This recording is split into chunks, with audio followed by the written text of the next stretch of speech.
Yo, Wash World, here we are again with a roof wash this time, about 4,600 square feet. Took us about 2 hours and 45 minutes and put $1,250 cold cash in our hands.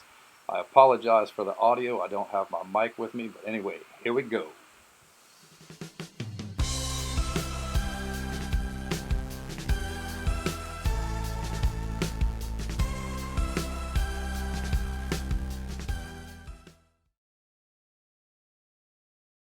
Well, here we go, Wash World, with the roof wash. You can see I'm doing this upper portion right here.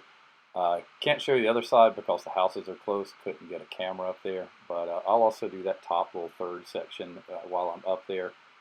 We bounce around here around back to get all these different roof areas. You can see there's some complex architecture going on here. We got Henley down there rinsing everything off, and you have to have someone really doing this, man. It is not an option. I didn't show getting that lower roof part there, but I did. We went back and got that from the ground. Here I'm catching the rest of the shingles. I'm actually standing on a metal roof, and there's actually a rubber platform roof right there for the veranda.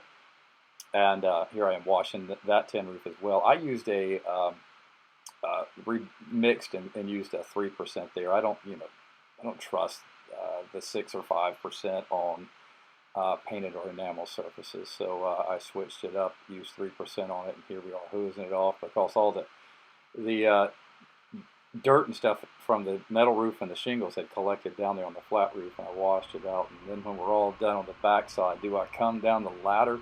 No, sir. We are jumping straight off of that roof and into the pool.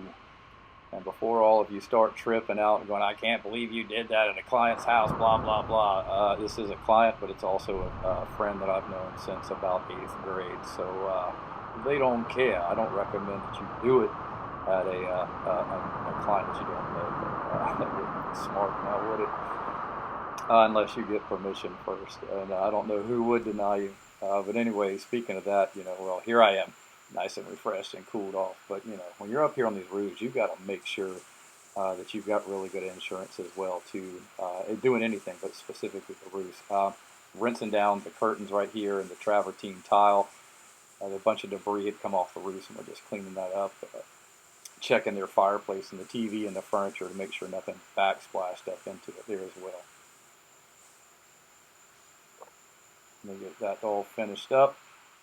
Then we come around to the front here, and you can see that bottom 2/3 I still have to do there. And of course, Henley's back beside me, washing down the plants, the sidewalk, the pine straw, and where the downspouts come out and stuff. I typically do from the edge of the roof up, but I started doing from top to bottom recently, and I can't tell you that either strategy is better than the other. Um, but I tried it to see if there was a difference. I don't know if there is. This LA Awesome does a really good job as a surfactant, in my opinion. It sticks really, really well. As you can see, it's very slow moving and gets good traction on that roof. And man, it was 102 out there. It wasn't at this time. A thunderstorm had come close by. It didn't get to us though, but the wind and stuff from that big storm had kind of cooled things off, thankfully, because it was awfully hot when we started on that roof above the garage area right there. But you see we're getting it wrapped up right here on this little bit. Henley's keeping things soaked. I also developed a little leak right there around the ball valve, and you may have seen Henley rinse my hands off once or twice.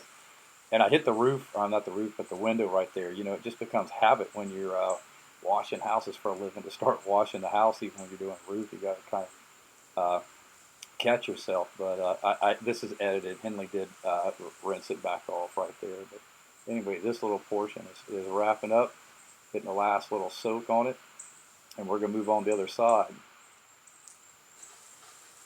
There's Henley rinsing off. There he is. There he goes, rinsing off the windows and getting the camera in the other windows too, just to be safe in case something missed it over on those. And here we are on the other side.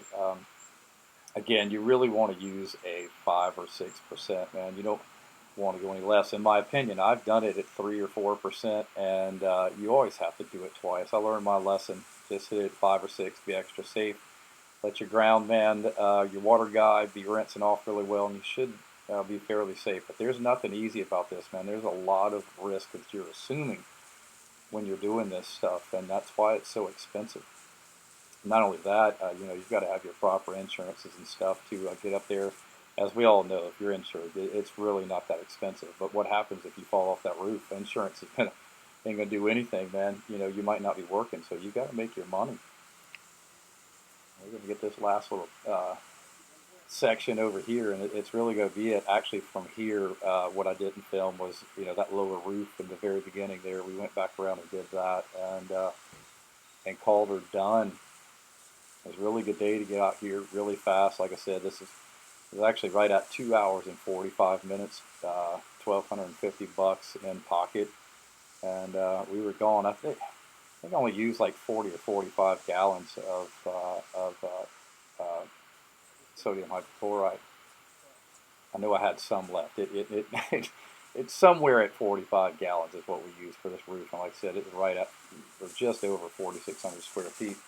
Actually, a little bit more because I did that tin roof that was hanging over the veranda, and that wasn't in the square footage. So um, there's that. Anyway, there's Henley soaking down that last little corner. I'm finished up right here, and I'm going to pull the hose up and start making our way back home. I hope all of y'all enjoyed this little video. And a voiceover, again, I apologize. I don't have my mic with me, so we're dealing with the inbound or built-in mic. But there's the last little clip showing the finished product. It is a beautiful house, too, by the way. It's uh, fun being around these homes and watching them and getting to jump into pools if you know your client. Don't do that if you don't know them. And what I'm going to show you right here is you can see where the moss, see those little white Q-tip looking areas, that's actually the moss that had started to develop on the shingles. And you can also see that the gutter's got some striping on it. And we're going to take care of that next time we come back to do the house wash. But anyway, I hope y'all enjoyed this video, and I'll talk to you soon.